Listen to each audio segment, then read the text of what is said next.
জয় গুরু। বন্ধুরা, আপনারা সবাই কেমন আছেন? সবাই ভালো আছেন তো? আমার তো কেন জানি মনে হচ্ছে আপনারা ভালো নেই। কেননা আপনারা সারা রাত ঘুমোতে পারেননি। অর্থাৎ এই ভিডিওটা যারা দেখতে আসছেন তারা সারা রাত ঘুমোতে পারেননি। একের পর এক চিন্তা মাথার মধ্যে আসতেছিল, একের পর এক চিন্তা। সারা রাত এপাশ ওপাশ করেছেন, ঘুমোতে পারেননি। এখন ভিডিওটি যারা দেখতেছেন তাদের মেজাজ খিটখিটে হয়ে আছে, একেবারেই ভালো নেই। আসছেন যদি কোনো ওষুধ টোষুধ পাওয়া যায়, যদি কোনো ওষুধের কথা আমি বলে দেই, সেই জন্য আপনারা এই ভিডিওটি দেখার জন্য আসছেন। হ্যাঁ, ওষুধের কথা আমি বলবো। আজকে ওষুধের কথা বলার জন্যই আমি আসছি। তবে সেই ওষুধ কোনো ফার্মেসি থেকে টাকা দিয়ে কিনতে হবে না, সেই ওষুধ আপনাদের ঘরের মধ্যেই আছে। আজকে আমি এমন একটি ওষুধের কথা আপনাদের বলবো। অর্থাৎ আজকে আপনাদের আমি এমন একটি টোটকা বা রেমেডি শেয়ার করব, যে টোটকাটি বা রেমেডিটি যদি আপনারা সঠিকভাবে সঠিক নিয়মে তৈরি করে সেবন করতে পারেন, তাহলে আপনাদের ঘুমের সমস্যার সমাধান হয়ে যাবে। অর্থাৎ অনিদ্রা সমস্যা দূর হয়ে যাবে। কিন্তু বিশেষভাবে অনুরোধ করতেছি ভিডিওটি সম্পূর্ণ দেখার জন্য। কেননা আপনারা তো চাচ্ছেন যে আপনাদের স্থায়ীভাবে এই ঘুমের সমস্যার সমাধানটা হয়ে যাক, তাই না? সেটাই তো চাচ্ছেন। এই যে যেমন আজকে যে টোটকাটি বা রেমেডিটি আমি শেয়ার করব, এটা খেলে হয়তো আপনারা একটা মাস ভালো থাকবেন, তারপরেই তো আবার সমস্যাটা শুরু হয়ে যাবে। তাহলে আপনারা কি চাচ্ছেন না যে স্থায়ীভাবে এই সমস্যার সমাধানটা হয়ে যাক? সেই স্থায়ী সমস্যা সমাধানের কথাই আজকে আপনাদের আমি বলবো। মন দিয়ে একটু কথাগুলো শুনুন, তারপরে ওই টোটকা বা রেমেডিটি সেবন করুন, দেখবেন 100% কাজে লেগে গেছে। ঘুম কেন আসে না?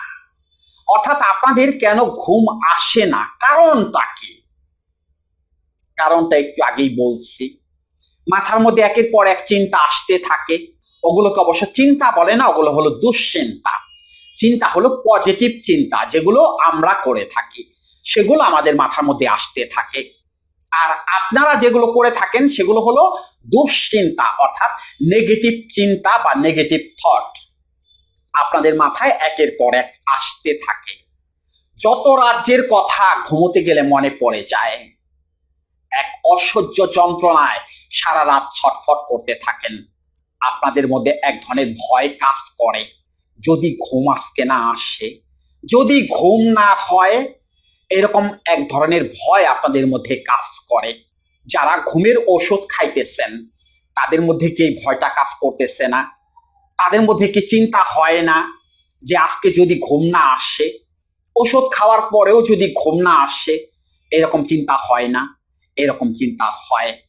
দিনের পর দিন ওষুধ খেয়ে যাচ্ছেন, দিনের পর দিন। সিডিল, সিডাক্সিন, রিলাক্সিন, 15, 25 ইজিয়াম, 10 ফিজিয়াম, এইরকম ওষুধগুলো দিনের পর দিন খেয়ে যাচ্ছেন এই ঘুমের জন্য, যেন একটু ভালোভাবে ঘুমোতে পারেন। এই ওষুধ খাওয়ার পরেও কি আপনারা ভালোভাবে ঘুমোতে পারেন? যেটাকে সুনিদ্রা বলে, সেই সুনিদ্রা কি আপনাদের হয়? না, হয় না। আপনারা ভালো করে খেয়াল করে দেখবেন, যারা ওষুধ খেয়ে ঘুমোতে যান, সকালবেলা উঠলে কেমন অবস্থা হয় আপনাদের? শরীর আগে যা ছিল তার চেয়ে অনেক বেশি দুর্বল হয়ে যায়। হাঁটতে গিয়ে ঠিক মতো হাঁটতে পারেন না। পা এক জায়গায় ফালান তো আরেক জায়গায় পা চলে যায়। মাথাটা মাঝে মধ্যেই চক্কর দেয়। মনে হয় এখনই বুঝি ধপাস করে নিচে পড়ে মরে যাব। এইরকম এক ধরনের ভয় আতঙ্ক আপনাদের গ্রাস করে ফেলে। শান্তি নেই, কোনো কিছুতে শান্তি নেই। সারাদিন নেশাখোরদের মতো ঝিমোতে থাকেন। কাজকর্ম কোনো কিছু করতে পারেন না। কেউ একটা ভালো কথা বললেও হুটহাট রেগে যান, কেননা আপনার মন খারাপ, আপনার মেজাজ খারাপ। আবার আরেক ধরনের সমস্যা তৈরি হয়ে যায়। এখন আপনি দূরে কোথাও যেতে পারেন না। দূরে কোথাও যাওয়ার কথা শুনলে আপনার বুকটা ধরফর ধরফর করে কাঁপে। একটা মৃত লাশের কথা শুনলে আপনার বুক ধরফর ধরফর করে কাঁপে। এমনকি আপনার পাশে যে মোবাইলটা রাখা আছে, সেই মোবাইলে যদি একটা কল আসে, সেই রিংটোন শোনার সাথে সাথে আপনার বুক ধরফর ধরফর করে কাঁপে। আপনি বা আপনারা বুঝতে পারতেছেন না সমস্যা কোথায় হচ্ছে। অর্থাৎ আপনি মানসিকভাবে অসুস্থ হয়ে গেছেন, আপনি মানসিক রোগী। আপনি সিজোফেনিয়া রোগী হয়ে গেছেন, এক ভয়ঙ্কর মৃত্যু ফাঁদে আপনি পা দিয়ে ফেলেছেন, তাহলে বাঁচবেন কি করে? এরকম ওষুধ আপনি কতদিন চালাবেন? কতদিন এই ঘুমের ওষুধ খেয়ে আপনি ঘুমোতে যাবেন? আপনি কি সুস্থভাবে ঘুমোতে চান না? আপনি কি চান না একটু সঠিকভাবে বাঁচার জন্য, যেন বিছানায় গেলেই দু চোখ বেয়ে ঘুম চলে আসে? এরকম কি আপনি চান না? আপনি কি চান না একজন সুস্থ স্বাভাবিক মানুষের মতো বেঁচে থাকতে? আপনি কি চান না?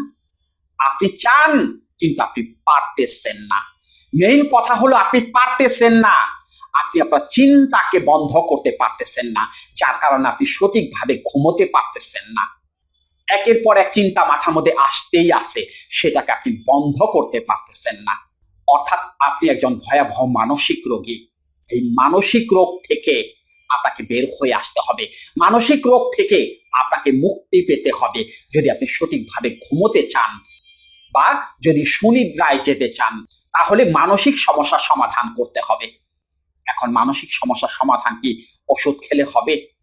এই যে আপনার মাথায় একের পর এক চিন্তা আসতে থাকে, এগুলো কি ওষুধ খেলে বন্ধ হবে? ওই সিডিল, সিডাক্সিন, রিলাক্সিন, টিপটিন 25 ওগুলো খেলে কি এই চিন্তা বন্ধ হবে? না, বন্ধ হবে না। আপনার কি চিন্তা একটা হয়?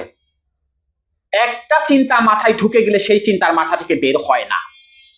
সকালবেলা হয়তো কারোর সাথে ঝগড়া লেগে গেছে বা ঝগড়া করেছেন, ওই যে ওই চিন্তা মাথার মধ্যে ঢুকে গেছে, সে আমাকে এই বললো, সেই বললো, এটা বললো, সেটা বললো, সারাক্ষণ ওই একই চিন্তা মাথার মধ্যে বারবার আসতেছে।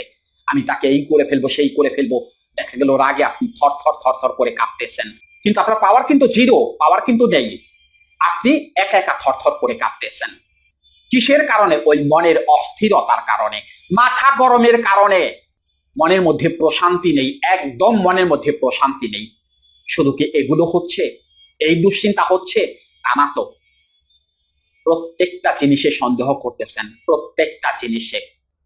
আপনার একজন ভয়াবহ সন্দেহবাতিক রোগী, এটা হয়তো আপনারা নিজেরাও জানেন না। আপনাদের মধ্যে সারাক্ষণ সন্দেহ কাজ করে, এটা হবে তো, ওটা হবে তো, এটা ঠিক হয়েছে তো, ওটা ঠিক হয়েছে তো। দেখা গেল একই কাজ বারবার করতেছেন, তারপরও আস্থা খুঁজে পাচ্ছেন না, কাজের মধ্যে বিশ্বাস খুঁজে পাচ্ছেন না, এক অসহ্য যন্ত্রণায় ছটফট করে কাঁপতেছেন। তাহলে সমাধান কি? অর্থাৎ সঠিকভাবে ঘুমোতে যাওয়ার উপায়টা কি?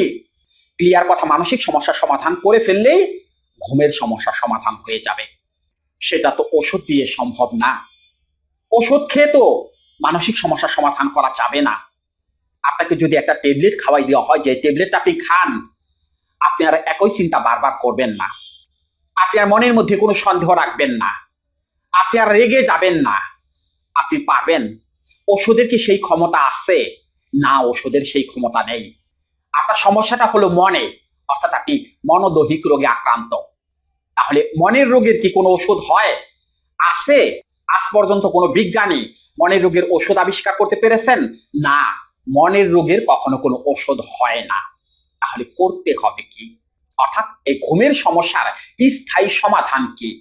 স্থায়ী সমাধান হলো কাউন্সেলিং, যেটাকে সাইকোথেরাপি বলা হয়। কথার মাধ্যমে আপনার ব্রেন ওয়াশ করে দিতে হবে, আপনার ভেতর পরিবর্তন করে দিতে হবে। আপনি যে ভুলের মধ্যে আছেন, সেই ভুল ধারণা থেকে আপনাকে বের করে নিয়ে আসতে হবে। ওটাকেই কাউন্সেলিং বা সাইকোথেরাপি বলে।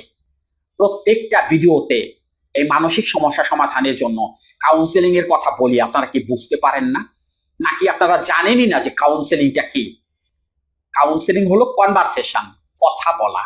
এই যে যেমন কথা বলতেছি, কাউন্সেলিং এর সময় এরকম ভাবে কথা বলা হবে, অন্য কোনো কিছু না। জাদু টোনা মন্ত্র তাবিজ কবজ কোনো কিছু না, শুধুমাত্র কথা বলা হবে। প্রতিদিন আধা ঘন্টা করে 7 দিন কথা বলা হবে। ওটাকে কাউন্সেলিং বলে। একদিন কাউন্সেলিং করার পরে বুঝতে পারবেন দ্বিতীয় দিন ঘুম কোথা থেকে আসে। বিছানায় বসে থাকতে পারবেন না, ঘুম এমনিতেই চলে আসবে, মনে প্রশান্তি চলে আসবে, কি যে আনন্দ, কি যে সুখ মনের মধ্যে, তখন বুঝতে পারবেন শুধুমাত্র কাউন্সেলিং করার ফলে। এই যে যাদের ঘুম হয় না, তাদের যদি সঠিকভাবে 3 থেকে 4টা দিন কাউন্সেলিং করানো হয়, এদের সারা জীবনের জন্য ঘুমের সমস্যা সমাধান হয়ে যাবে উইদাউট মেডিসিন। এদের সারা জীবনে আর একটা ট্যাবলেট খেতে হবে না ঘুমের জন্য, এমনিতেই ঘুমের সমস্যার সমাধান হয়ে যাবে। কিন্তু আপনারা তো ওটা করতে রাজি না। আপনারা ভাবেন যে কথার মাধ্যমে আবার কিভাবে সমস্যার সমাধান হবে। আরে কথাই শুনে দেখুন না, কিভাবে সমস্যার সমাধান হয় তখন সে না বুঝতে পারবেন। এই যে মোটিভেশনাল ভিডিও দেখতেছেন বা দেখেন, আমাদের ভিডিও দেখেন, আরো অনেকেই ভিডিওই দেখেন, ওই পারলেন না মানসিক সমস্যা সমাধান করার জন্য, পারলেন না দুশ্চিন্তা বন্ধ করার জন্য, পারলেন না ঘুমের সমস্যার সমাধান করার জন্য, পারবেন না তো, কখনোই পারবেন না। কারণ এই যে ভিডিওগুলো দেখতেছেন এগুলো ফ্রি দেখতেছেন, এগুলো দেখতে টাকা লাগে না। কিন্তু যখন টাকা দিয়ে কাউন্সেলিং করবেন তখন আবার ঠিকই পারবেন। কারণ টাকার আলাদা একটা যন্ত্রণা আছে, টাকার একটা মানসিক চাপ আসছে, সেই চাপ সৃষ্টি করে আপনাকে কথা শুনতে বাধ্য করা হবে। আপনি আবার কথা শুনবেন না, কথা শুনতে বাধ্য করা হবে। ঘুম কিভাবে আসে তখন বুঝতে পারবেন, আর ঘুম কোথা থেকে আসে তখন বুঝতে পারবেন। যতই ওষুধ খান আর যা কিছুই খান, মানসিক সমস্যার সমাধান না হলে ঘুমের সমস্যার সমাধান আপনি কখনোই করতে পারবেন না। ভালো করে ভেবে চিন্তে তারপর সিদ্ধান্ত নিন। এবার আসুন আপনাদের ঘুমের সমস্যার সমাধানের জন্য একটি সহজ টোটকা শেয়ার করে দেই। সেই টোটকাটি করার জন্য প্রথমেই যে উপকরণটি লাগবে সেটি হলো চায়ের কাপের 1 কাপ পরিমাণ টক দই। দ্বিতীয় যে উপকরণটি লাগবে সেটি হলো 1 টেবিল চামচ পরিমাণ পাতি লেবুর রস। এবং সর্বশেষ যে উপকরণটি লাগবে সেটি হলো একটি কলা। কিভাবে রেমেডিটি তৈরি করে সেবন করবেন, 1 কাপ পরিমাণ দইয়ের সাথে 1 টেবিল চামচ পরিমাণ পাতিল লেবুর রস এবং একটি সবজি কলা বা একটি বাংলা কলা দিয়ে ভালো করে মিক্সড করবেন। এই যে মিক্সারটি তৈরি হলো, এটা আপনারা রাত্রিবেলাতে ঘুমোতে যাওয়ার 20 মিনিট আগে খাবেন। কন্টিনিউ 8 থেকে 10টা দিন আপনারা খান, দেখেন সমাধান হয়ে যাবে। তবে ক্ষণিকের জন্য, ওই যে বললাম না, 1টা মাস ভালো থাকবেন বা 2টা মাস ভালো থাকবেন, আবার কিন্তু ওই সমস্যা তৈরি হয়ে যাবে। কেননা দুশ্চিন্তা তো বন্ধ করতে পারতেছেন না, আর সেই দুশ্চিন্তা বন্ধ করার জন্যই কাউন্সেলিং বা সাইকোথেরাপি করতে হবে, এছাড়া অন্য কোনো উপায় নেই।